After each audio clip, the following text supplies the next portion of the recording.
Okay, so let's welcome our next speaker, Xi Xiao, and he will talk about his experimental Unix shell. Okay. Hello? Can you hear me? Hi. I'm here to talk about experimental Unix shell that I'm doing as a side project. It's called Elvish. Some of you may have seen it because it's once been posted on the Hacker News.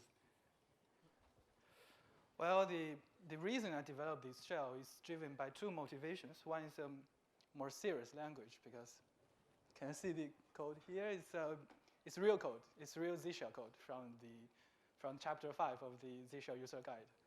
I won't call a language that allows you to write something like this a serious language. It's more ridiculous than Perl, isn't it?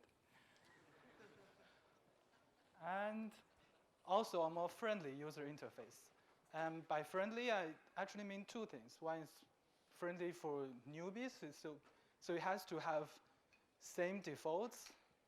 So like we all know with some shell, the default is almost unusable, like some unnamed editor. So, and also another aspect of friendliness I find is also friendliness for the advanced users. So it has to be very customizable. Okay, so now we come to the language. So this still works in Elvish.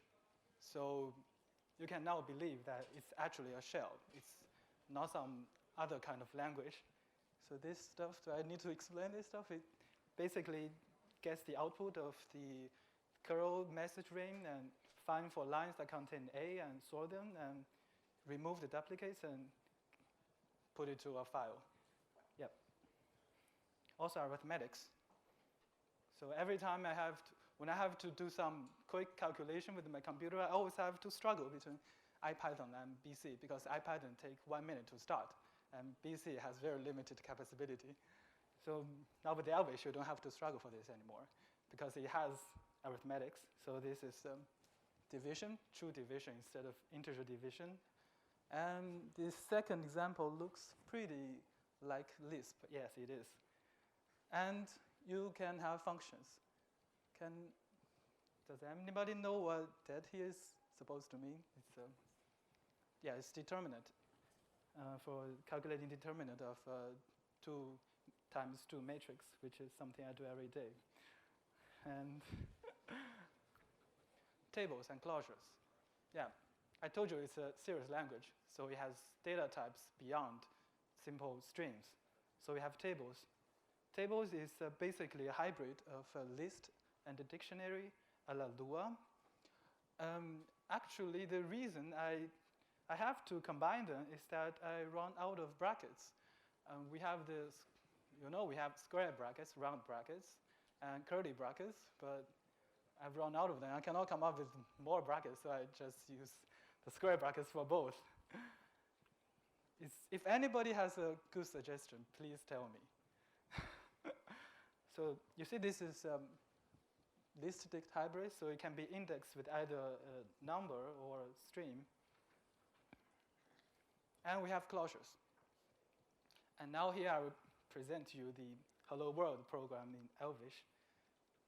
It's a pretty Java-ish way that to hello the world, you actually first construct a helloer factory, and it reads like this. I'll explain that later. And then you give a parameter to the factory, which gives you a helloer, and it's a helloer of the world. And then you call the helloer. Well, I was actually joking because this is not the way you actually write hello world. And to understand this code, we can simply compare it to the JavaScript equivalent.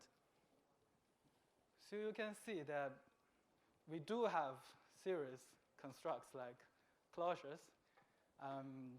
So closures are also first-class values as are tables. And in traditional shells, I believe we only have strings. And yes, I've talked about this. We have many kind of first-class values, strings, tables, closures, booleans, and there are actually some more. And the extraordinary thing maybe about elvish is that command output may contain values instead of just bytes, like the traditional pipeline. So here's an example. We find out all the stargazers of elvish whose login names has the string bro. We can see a combination of the traditional pipeline and the pipeline that actually carries discrete values here, because we all know the curl command. It just pulls out some URL, write content to send out. And then the parse.json command will take these bytes and convert them to values.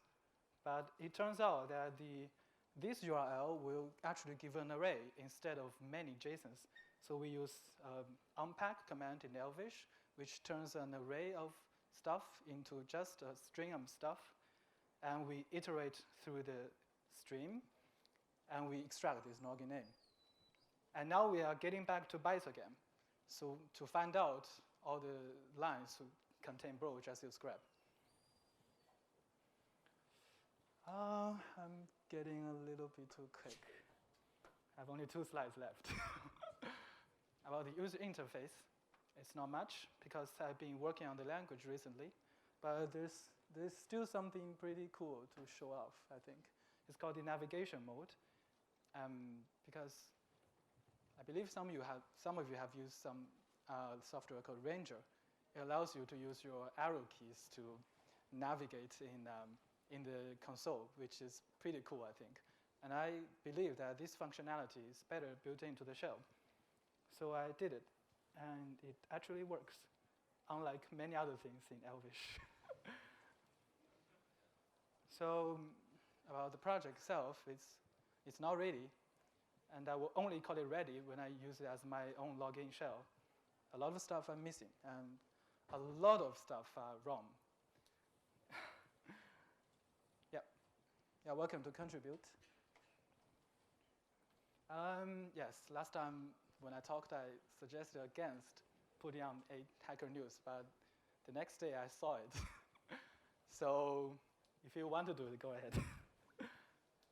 Oh, that's the end of my presentation. So I guess it's now time for questions. Okay, thank you, Xi, for your great presentation and sharing your great code with us. So does anybody have any questions? And yeah.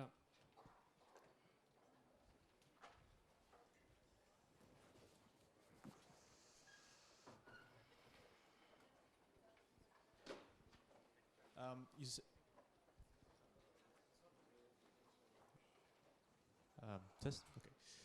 You said you integrated Ranger features. Is it actual Ranger code, or is it your own implementation? No, I cloned it. Ah, okay. Because Ranger is written in Python, and this stuff is actually written in Go. Sorry? It's written in Go. Yeah.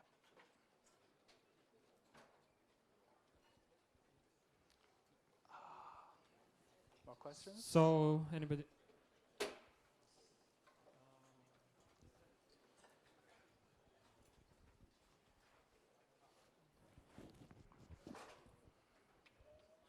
In your shell, you can pass not just strings Yes. between different commands, but also objects. Yeah. How do you make the distinction between strings and objects, and how can you code a program to return objects rather than strings? Yeah, actually the 2 channels are always present, both of them. So you can, in principle, you can have a command that outputs both the string and discrete values. That's my solution. The idea that the pipeline carries values is actually stolen from a Microsoft project, PowerShell. But I think PowerShell it tries to blur the boundary between the values and between the value pipeline and the string pipeline, which I think is pretty bad. So I think the best solution I find so far is to make these 2 pipes always present. So every command has 2 inputs and 2 outputs. Sounds awesome. Thank you.